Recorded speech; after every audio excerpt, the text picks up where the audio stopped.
સમયની સાથે ભેજાબાજોએ હવે છેતરપિંડી માટે પણ નવા કિમિયા અપનાવી લીધા છે। એમાં પણ જ્યારે સાયબર ફ્રોડની વાત આવે ત્યારે ટોળકી છે એ પોતાની વાતોમાં પોતાના ઝાંસામાં લઈને તમને એવા ફોસલાવશે કે તમને ત્યાં સુધી ખ્યાલ નહીં આવે, તમારું આખું જે એકાઉન્ટ છે એ ખાલી થઈ જશે। અને આવી જ એક ઘટના બની છે અમદાવાદમાં।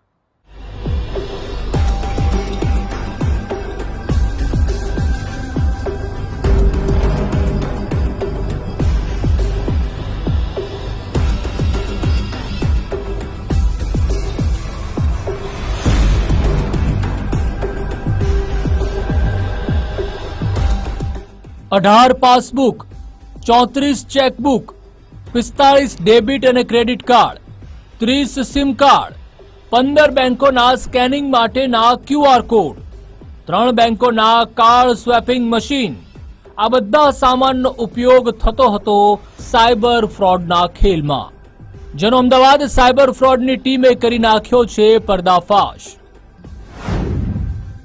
બનાવટી બેંક એકાઉન્ટ અને કંપનીઓનું કૌભાંડ, સાયબર ફ્રોડથી મેળવેલા રૂપિયા મોકલ્યા દુબઈ, 50 કરોડ રૂપિયા દુબઈ મોકલનાર ગેંગ સકંજામાં, લોકોને ભોળવી તેમના પાન કાર્ડ, આધાર કાર્ડ મેળવી લઈને તેમના નામે બનાવટી બેંક એકાઉન્ટ્સ અને કંપનીઓ ખોલીને કરોડોની હેરાફેરીનું કૌભાંડ ચાલતું હતું। આ વાત ઝોન 7 ડીસીપી સ્ક્વોડના કાન સુધી પહોંચી।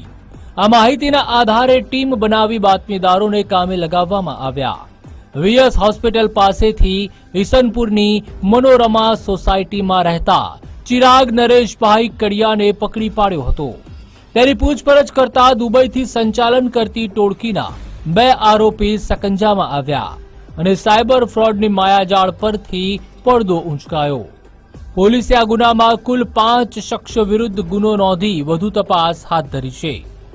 સિમમાંથી એમનો જો યુઝ છે એ આપણે સાયબર ફ્રોડમાં અને છેતરપિંડીમાં જુદા જુદા ભારત કે હિસ્સોમાં કરતા હતા। એમને આપણે તપાસ દરમિયાન NCCRP પોર્ટલ ઉપર જો તપાસ કર્યા એમાં આપણે 36 જેટલા સાયબર ફ્રોડની ટિકિટ જનરેટ થઈ હતી અને એ સાયબર ફ્રોડની અમાઉન્ટ 3 કરોડથી વધારે હતી। બીજા આપણે તપાસ દરમિયાન જો બેંક એકાઉન્ટ મળ્યા હતા અને બેંક એકાઉન્ટમાં તપાસમાં 53 કરોડ જેટલા ટ્રાન્ઝેક્શન થયા છે અને ઇનમાં ડિપોઝિટ 33 કરોડ જેટલા ડિપોઝિટ થયા છે। ફરિયાદી સાથે 7 લાખનું કરાયું હતું સાયબર ફ્રોડ। 21 ખાતા ખોલી કરાયું 50 કરોડનું ટ્રાન્ઝેક્શન। બોળકદેવમાં રહેતા શાલીન રાજેન્દ્ર કુમાર ગોયંકા સાથે છેતરપિંડી થયાનું જણાતા પોલીસે તેમનો સંપર્ક કર્યો હતો।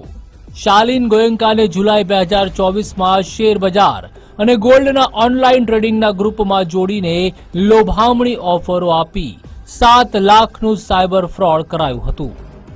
શાલીન ઉપરાંત અન્ય લોકો સાથે સાયબર ફ્રોડ કરીને મેળવેલા 50 કરોડનું ટ્રાન્ઝેક્શન જુદી જુદી બેંકોમાં 21 ખાતા ખોલીને કરાયું હોવાની વિગતો સામે આવી છે।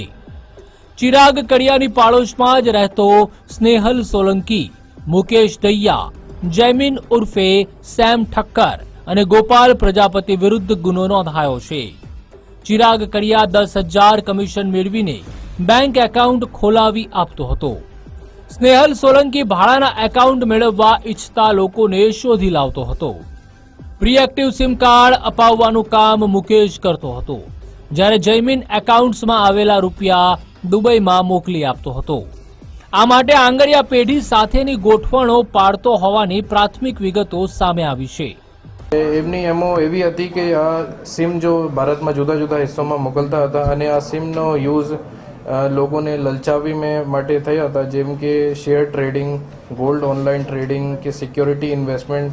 યા પણ કોઈ ખોટો મેસેજ કે ભાઈ તમારે એકાઉન્ટમાં ખોટી રીતે અમારો પૈસા ટ્રાન્સફર થઈ ગયેલા છે, અમને તમે લિંક મોકલીશ અને આ લિંકમાંથી તમે પરત પૈસા આપી દો, એમ કરીને જુદા જુદા ભારતમાંથી લોકોથી સાયબર ફ્રોડની ઘટનાના અંજામ દેવામાં આવતા હતા। આ ગેંગ આપણે કબજા કરેલ મુદ્દામાલમાં અલગ અલગ બેંકની કુલ 53 ચેકબુક, 42 જેટલા debit card, 29 SIM card, 5 stamp propriety stamp, 15 QR code, 3 POS machine અને 61 બેંક એકાઉન્ટ બરામદ થઈ છે અત્યારે.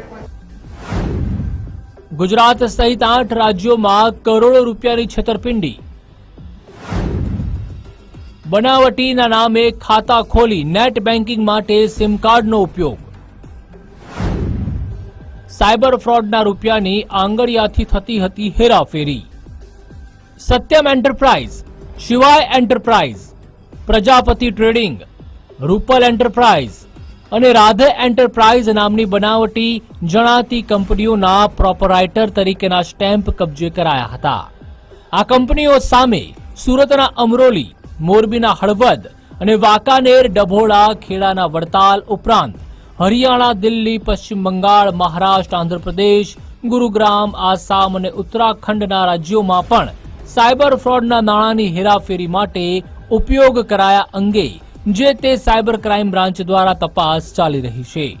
ડિફરન્ટ નંબર જોડાયેલા હતા. આ નંબરના યુઝ કરીને કે જેમ કે ટેલિગ્રામ ગ્રુપમાં કે શેર બજારમાં તમે નફો થશે એમની રીતે સાયબર ફ્રોડની ડિફરન્ટ જો હે એમોથી પૈસા લીધેલા હતા અને આ પૈસા ડિફરન્ટ અકાઉન્ટમાં રીરૂટ કરતા હતા. એમને કરીને 53 કરોડનો ટ્રાન્ઝેક્શન છે અને આ વિડ્રો કરીને આંગળિયા કે થ્રુ ડિફરન્ટ લોકેશનમાં મોકલતા હતા.